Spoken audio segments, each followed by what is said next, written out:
नमस्कार दोस्तों, मैं दिलखुश शर्मा आंगनबाड़ी न्यूज़ पॉइंट में आप सभी का स्वागत करती हूँ। तो जो हमसे आज चैनल में नए जुड़े हों प्लीज़ सब्सक्राइब कर लीजिए ताकि मेरी हर न्यूज़ आप तक पहुँच पाए और वीडियो को लास्ट तक ज़रूर देखें, तभी आपको पूरी बात पता चलेगी। तो चलिए मैं आपको अभी बच्चे और आंगनबाड़ी दोनों की व्यवस्था के बारे में बताती हूँ, आंगनबाड़ी सेविका दोनों के व्यवस्था के बारे में बताती हूँ कि सरकार तो हो हल्ले बहुत करते हैं कि हाँ हमने ये चीज़ दे दिया, वो चीज़ दे दिया, मकान का किराया दे रहे हैं जो कि भी समय से नहीं दे रहे हैं, ना ही उन लोग को अच्छी शौचालय दी जा रही है, ना उन लोग को पीने का पानी का दिया जा रहा है। फंड सबके पास होते पर पहुंचते कुछ भी नहीं है सेविका तक। तो चलिए मैं आपको एक ऐसी ही बात बता रही हूँ। विकास प्रखंड असमौली क्षेत्र की ग्राम पंचायत दबोई खुर्द में बने आंगनबाड़ी केंद्र की हालत बहुत जर्जर है। जर्जर भवन के बाहर बच्चों को बैठकर पढ़ाया जा रहा है, फिर भी हादसे का अंदेशा बना रहता है।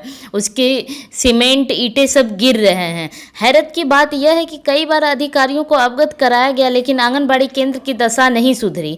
ग्राम पंचायत दबोई खुर्द के आंगनबाड़ी केंद्र का भवन काफ़ी समय से जर्जर हालत में है। केंद्र का भवन इतनी जर्जर स्थिति में है कि जगह जगह से प्लास्टर टूटकर गिर रहा है। मजबूरी में बच्चे बाहर बैठकर पढ़ाने पड़ते हैं और बच्चों को हादसे के अंदेशे के चलते अंदर नहीं बैठाया जाता। पर आप खुद सोचिए कि बरसात के दिन है, जाड़े के दिन है, ऐसे में बच्चे बाहर कैसे बैठेंगे। और आशंका रहती कि किसी बच्चे के ऊपर सीमेंट टूटकर गिर गया तो क्या होगा। आंगनबाड़ी कार्यकर्ती रेखा रानी ने कहा कि जर्जर आंगनबाड़ी केंद्र के बारे में उच्च अधिकारियों को लिखित में कई बार शिकायत की गई लेकिन कोई कार्रवाई नहीं हो सकी है। अगर केंद्र की दशा नहीं सुधरी तो बरसात और सर्दी के मौसम में बच्चों को कहाँ बैठा कर पढ़ाएंगे। जी यही बात है कि वो 3 से 6 साल के बच्चे होते, इतने छोटे बच्चे को आप कहाँ बाहर बैठाइएगा। पर हमारी कोई नहीं सुनता। सिर्फ अगर आप ऑफिस में कंप्लेन करो तो बस यही होता है कि हाँ फंड पास हो गया। वो फंड 2 साल 4 साल कभी 10 साल लग जाएंगे आने में, पर ऐसे ही होती। और सिर्फ यहीं की नहीं, बहुत जगह तो ऐसे हैं कि काम शुरू कर दिए गए, फंड पास करके काम शुरू कर दिए गए कि हाँ आपकी आंगनबाड़ी केंद्र बन रही है, पर असल में ऐसा कुछ होता नहीं है। जैसे देखिए पूर्व माध्यमिक विद्यालय कुरतल्ला के परिसर पर 2 वर्षों से आंगनबाड़ी केंद्र अधूरा बन रहा है। ऐसे में मजबूरन आंगनबाड़ी केंद्र में पंजीकृत 37 बच्चे प्राथमिक विद्यालय में बैठ रहे हैं। इससे ननिहालों का भविष्य खतरे में है। हाँ ये तो है कि आप बड़े बड़े बच्चों के साथ बच्चे को बैठा रहे हो, वो भी उनकी जगह नहीं है विद्यालय में, बस उनको कहीं एक कोना दिया जा रहा है और कोई इस बात पे ध्यान नहीं देता। यहाँ की मालती देवी का कहना है कि केंद्र ना होने से बच्चों को शिक्षा प्रभावित होती है, साथ ही बच्चों के खेल कूद के साथ साथ राशन का कार्य सामान रखने में भी बहुत दिक्कत होती है। ग्रामीणों ने डीएम से ठेकेदारों के खिलाफ जांच करवाकर केंद्र शीघ्र बनवाने की मांग की है। 2 साल पहले पूर्व माध्यमिक विद्यालय कुरतल्ला में आंगनबाड़ी का निर्माण शुरू कराया गया था, पर अभी तक उसका काम ऐसे ही लटका पड़ा है। पर सबसे अच्छी बात है कि उनके ग्रामीणों ने भी उनकी बहुत मदद करी है।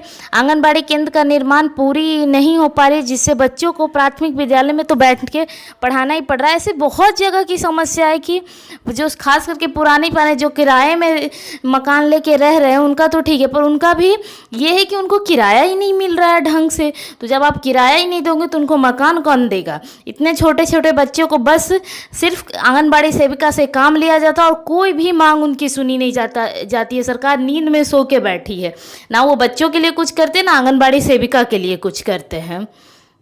तो देखिए अब क्या सरकार ये सब तो अपना आवाज़ उठाने में हमेशा तैयार ही रहती है। सीडीपीओ प्रभारी सीमा सहाय का भी कहना है कि जानकारी नहीं थी, जांच का शीघ्र समस्या का निराकरण किया जाएगा। पर ऐसा कुछ नहीं है कि उनको जानकारी नहीं रहती, क्योंकि जब आप औचक निरीक्षण में जाते हो तो आपको सेंटर का हालत दिखता है, केंद्र का हालत दिखता है कि वो किस तरह से है। तो आप उस चीज़ पे ध्यान दो और उनको सभी सुविधा उपलब्ध करवाओ, तभी वो बच्चे पढ़ पाएंगे। उनके सीखने की अभी समस्या ख़त्म नहीं हुई, आप दूसरी समस्या और उत्पन्न कर देते हो। और ऐसी कोई भी खबर है जो कि आम जनता तक, सरकार तक पहुंचाने की पहल होनी चाहिए, तो आप अपना नाम, पता, फ़ोटो ये सब भेजिए ताकि मैं एक आवाज़ बन सकूं उसके लिए। तो किसी तरह का हेल्प अगर हम लोग कर सके तो ज़रूर करेंगे।